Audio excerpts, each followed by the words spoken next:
Marianne Cole had 11 days to move out of a house she had lived in for 22 years and $41 left in an account that used to have both their names on it. That same week, 3 counties away, a courthouse clerk in Wrens Creek, Kentucky, was quietly flagging a property file that hadn't been touched in 6 decades because someone had finally asked to see it. The coffee maker in Marianne's kitchen made a specific sound at 6:40 every morning, a low gurgle followed by 2 clicks, and for 22 years that sound had meant her husband was already awake, already moving, already somewhere ahead of her in the day. Now it just meant the coffee maker was old.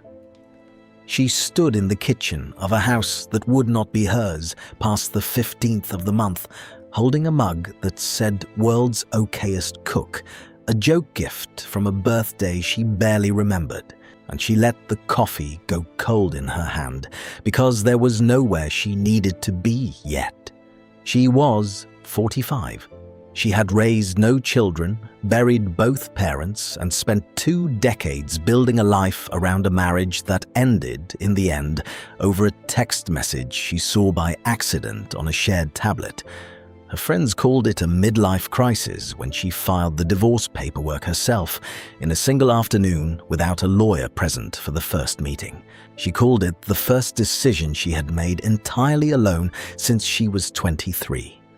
In a box in her closet, wrapped in an old dish towel, she still had her father's hand plane, a smooth block of maple and steel he'd used to shave door frames straight and window sashes true, back when he built half the porches in his hometown for cash and favors.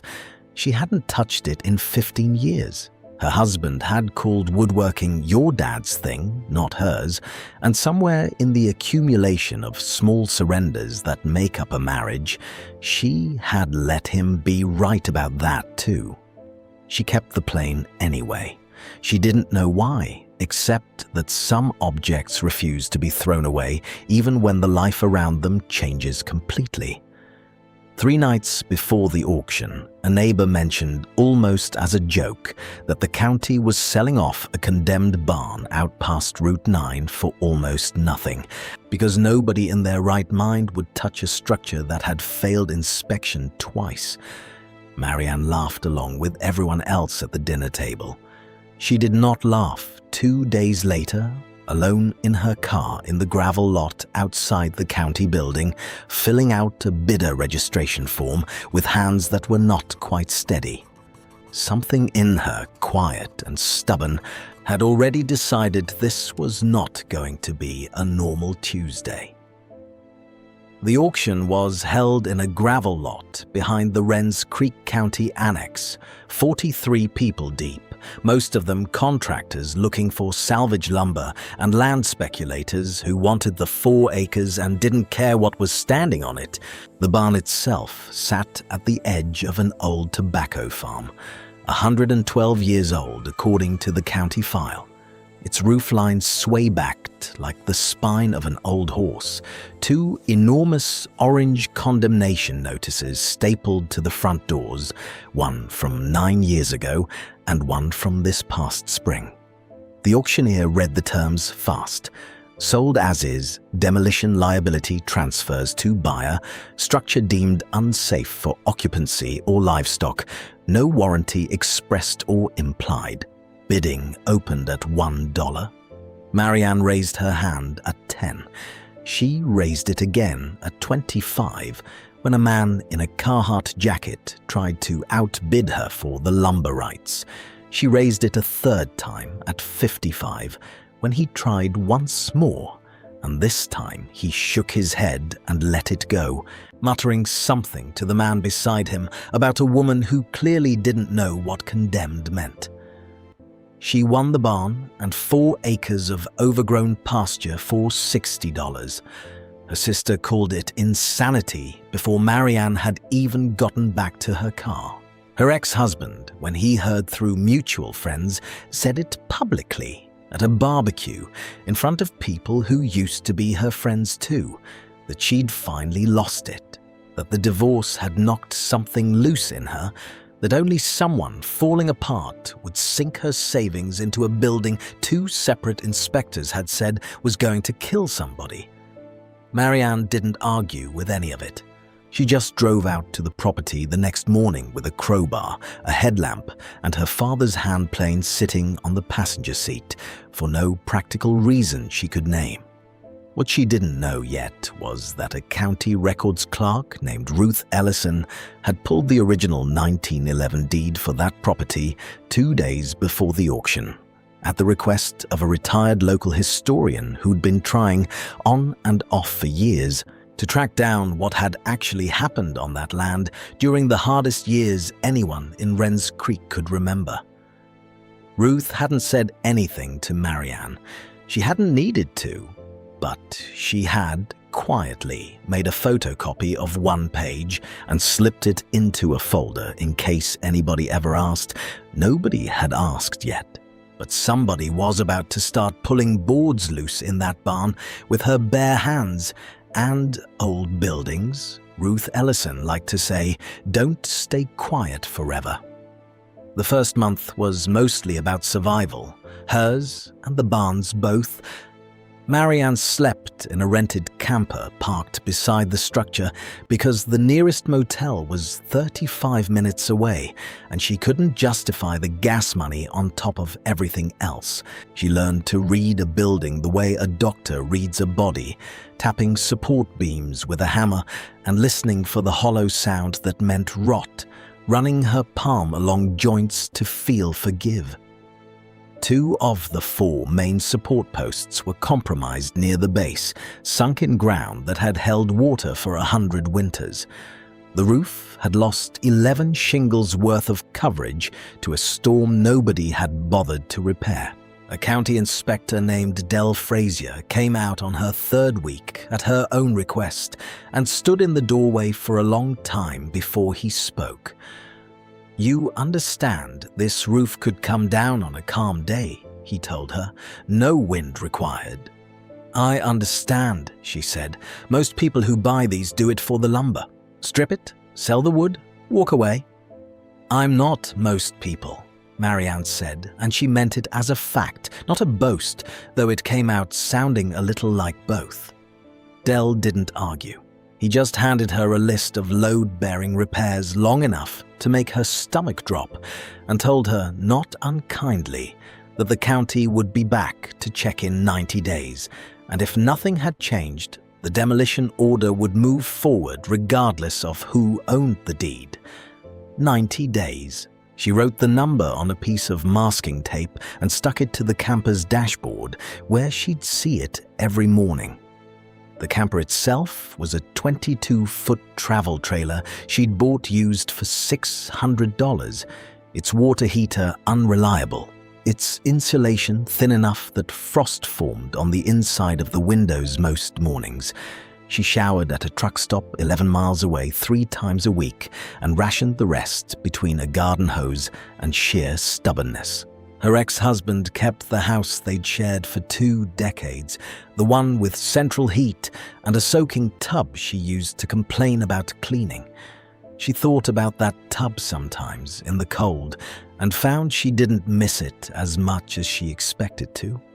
Word traveled fast in a town the size of Wren's Creek, and not all of it was kind. She overheard 2 women at the feed store discussing her purchase like it was a punchline. A woman who couldn't keep her marriage together, now playing carpenter in a building the county had twice declared unfit for use. She didn't correct them. She bought her lumber screws and left. Money was the second wall she hit. Her divorce settlement had covered the auction price and not much else. A contractor quoted her $9,000 just to replace the 2 failing support posts. Money she did not have and could not borrow, not with her credit still tangled up in joint accounts from the marriage. Her sister offered to loan her half of it, and then quietly withdrew the offer a week later after another phone call with Marianne's ex, who had apparently made his opinion of the whole project very clear to the entire family. Marianne told no one when she started doing the post repairs herself, using YouTube videos on a phone propped against a hay bale and a second-hand jack she bought for $80 from a farm auction 2 towns over. She was not, by any measure, an experienced builder, but she remembered distantly watching her father work a jack under a sagging porch when she was 11 years old, remembered the specific rhythm of it. Lift, brace, check, lift again, and her hands found that rhythm again faster than she expected them to. It was during the replacement of the second post, 6 weeks in, cutting away rotted wood near the loft line, that she first heard the sound that would change everything. A dry scrape of something sliding against wood high above her, in the space behind the collar ties where the roofline met the old hayloft. Not an animal, too regular, too deliberate, something built to be hidden. She climbed the ladder that evening with her headlamp on, told herself it was probably a raccoon's nest or a wasp colony, and reached her hand into the gap behind the beam anyway. Her fingers closed around a metal handle. For a moment, she didn't move at all, crouched at the top of a ladder 11 feet off a plywood subfloor, one hand braced on a beam that a county inspector had twice called unsafe, the other wrapped around something that had clearly been placed there on purpose by someone who wanted it found later, by someone who was not her. Her headlamp battery was down to its last quarter, the light gone amber at the edges, and every practical instinct she owned told her to climb down, charge the battery, come back in daylight with 2 hands free and a ladder that wasn't wobbling slightly under her weight. She did not climb down. She worked the object loose inch by inch instead, easing it past a support brace that had swollen with decades of moisture, feeling it shift and catch and finally come free all at once, heavier than she expected, cold through her work gloves even in the October air.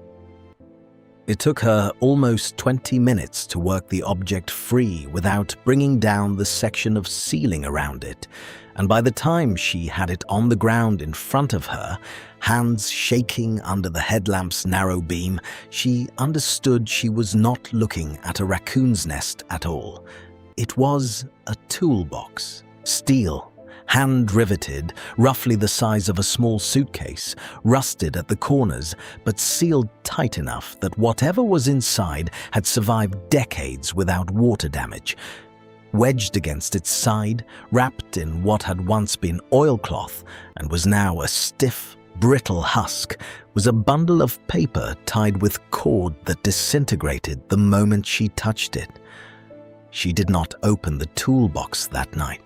She sat on the barn floor until nearly midnight, staring at it, some old instinct telling her this needed daylight and steady hands, not exhaustion and a headlamp battery running low. In the morning, she opened it slowly, the way you'd open something that might still, after all this time, belong to someone. Inside were tools, hand-forged, older than anything she'd seen outside a museum, a level with a hand-carved wooden body, a set of chisels worn smooth at the handles from decades of use, and beneath the tools, protected by a false bottom she almost missed, was a ledger, its leather cover cracked but its pages intact, and 11 letters folded into small, careful squares, addressed in a slanting hand to a name she didn't recognize, Otis Bellwood. She could make out only fragments that first read through, her hands unsteady, the ink faded to brown in places. A date, 1933. A number, 40 acres. A phrase that appeared twice, underlined once in the ledger and once in a letter. We do not sign, and we do not let them see fear. She had bought a condemned barn for $60 to build herself a new life out of the wreckage of an old one. She had not expected the barn to already be holding a story of its own, sealed above her head the entire time, waiting on the exact right person to come looking for something and find someone else's history instead. She noticed, on the third letter she unfolded, a detail that stopped her cold.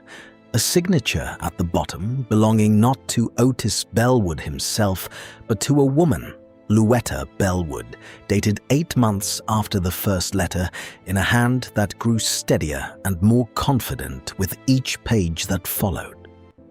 Something had happened between those 2 letters, something the ledger alone couldn't explain. She photographed every page before she let herself sleep that night, some deep instinct telling her that whatever this was, it was bigger than one discovery, and she was not ready yet to know how much bigger. Ruth Ellison, the county clerk, met Marianne 2 days later, and the folder she pulled out already had the answer to a question Marianne hadn't fully known she was asking. The Bellwood family had farmed that land since 1901. By 1933, in the worst stretch of the Depression, 11 farms along that stretch of Wren's Creek were facing foreclosure within the same 6-month window, the local bank calling in loans faster than families could possibly repay them, land agents already circling to buy up the acreage cheap the moment the county started auctioning it off. Otis Bellwood, according to the ledger, had organized something the local historian had only ever heard about secondhand, in half-remembered stories from people 2 generations removed from it. A quiet network of 11 families who pooled what little they had, hid grain and livestock from bank assessors during valuation visits, forged joint labor agreements to make each farm look less vulnerable on paper, and used Otis Bellwood's barn, this barn, as the meeting place where none of it could be overheard from the road. The letters were correspondence between Otis and the other 10 families, coordinating dates, warning each other about which bank agent was coming and when, recording debts forgiven between neighbors who had nothing to spare and gave anyway. The ledger recorded every dollar, every bushel, every day of borrowed labor, an accounting not of profit but of survival. 11 families who refused together to let any one of them go under alone. All 11 farms survived the Depression. Not one of them lost their land. Nobody wrote this down anywhere official, Ruth told her, sliding the photocopied deed page across the table. The county records just show 11 paid-off loans and no explanation. Everybody who actually knew what happened up here is gone now. You're the first person in probably 70 years who's held proof it happened at all. Marianne sat with that for a long moment, thinking about the 2-story-high space above her camper, the beams she'd been bracing with a jack she bought for $80, the load-bearing posts she'd repaired with her own hands because no one else believed the structure was worth saving. She had assumed, buying the barn, that she was the only person who had ever needed it to hold something up. She had been wrong about that in a way that was going to take her the rest of the year to fully understand. The complication arrived the way complications usually do, disguised as good news at first. Word got out.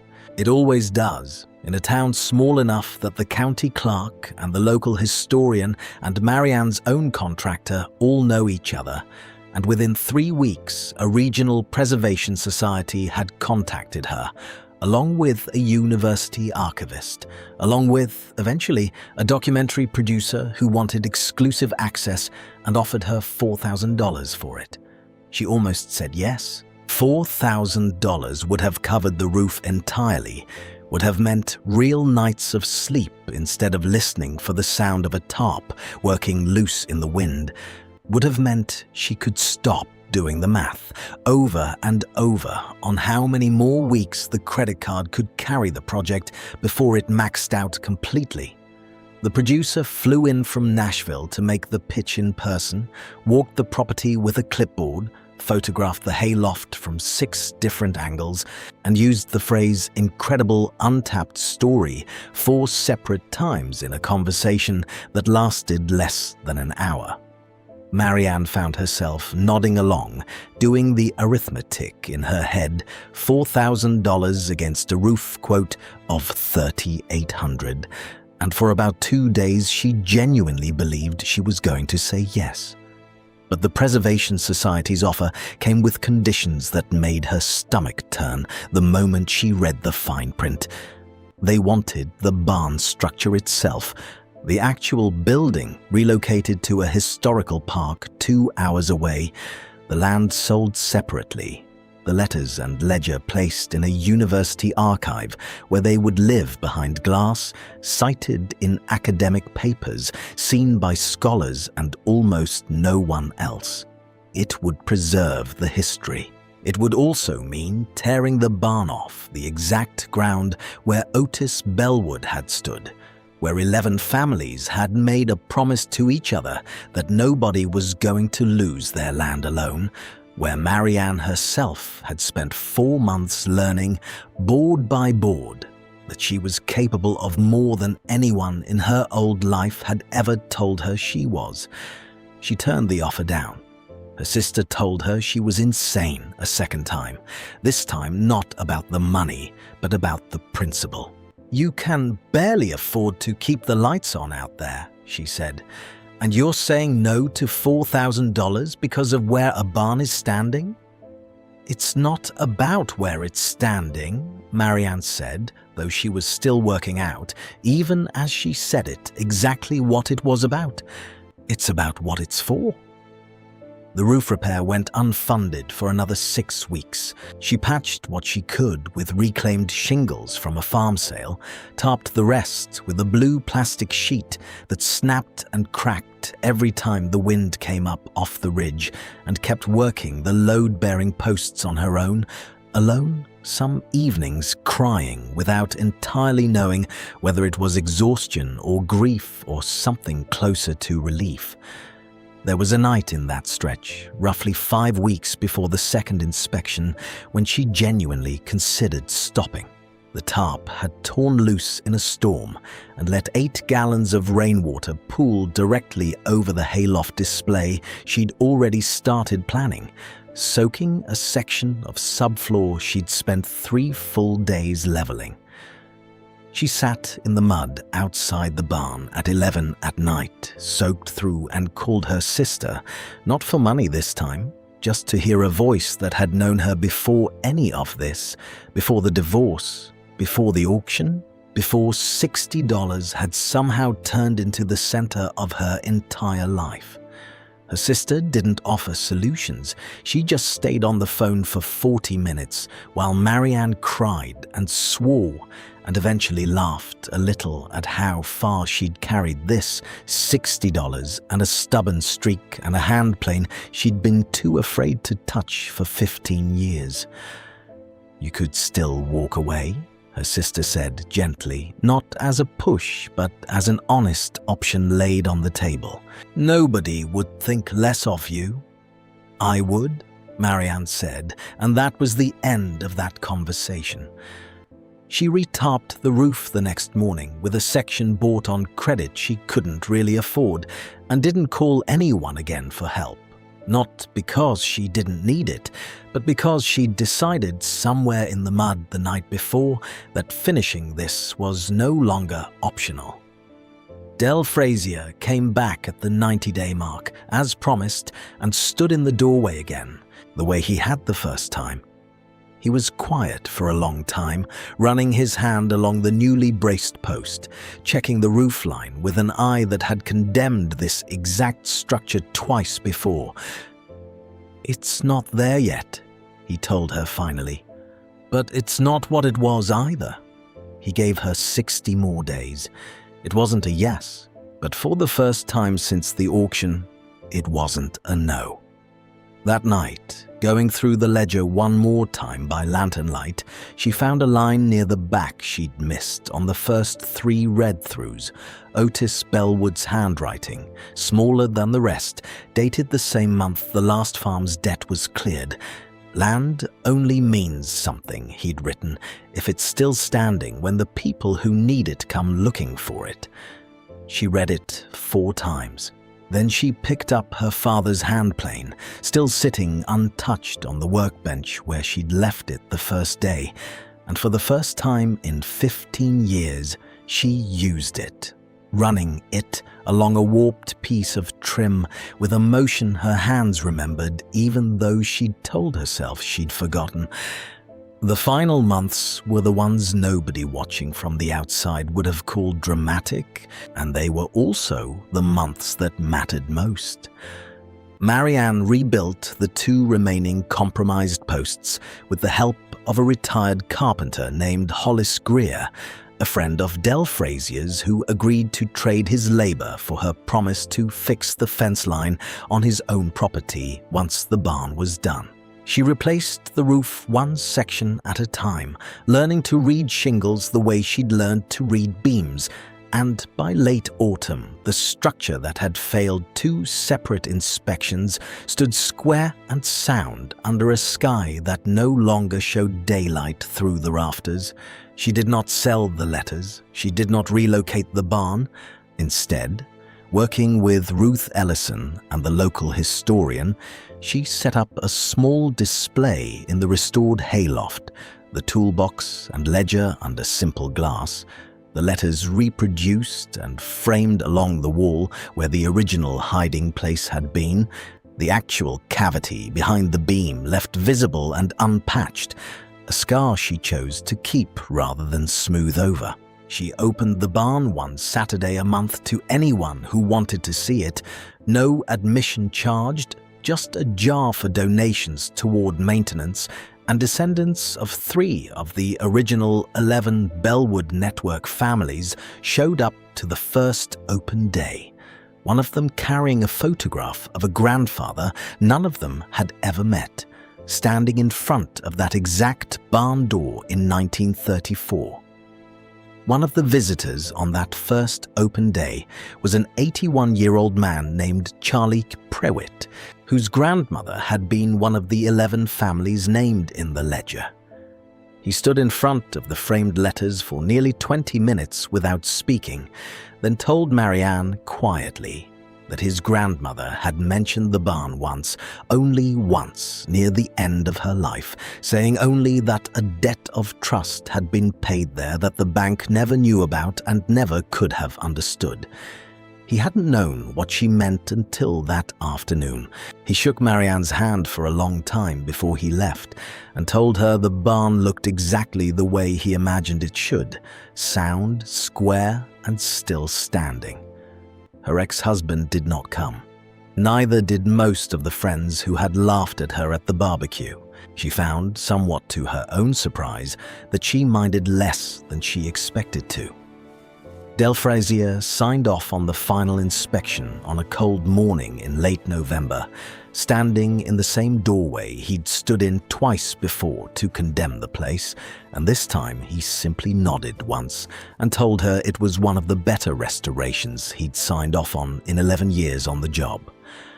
That evening, alone in the barn after the county truck had pulled away, Marianne sat on the floor of the hayloft with her father's handplane in her lap, in almost the exact spot where she'd first pulled the toolbox free from behind the beam 6 months earlier.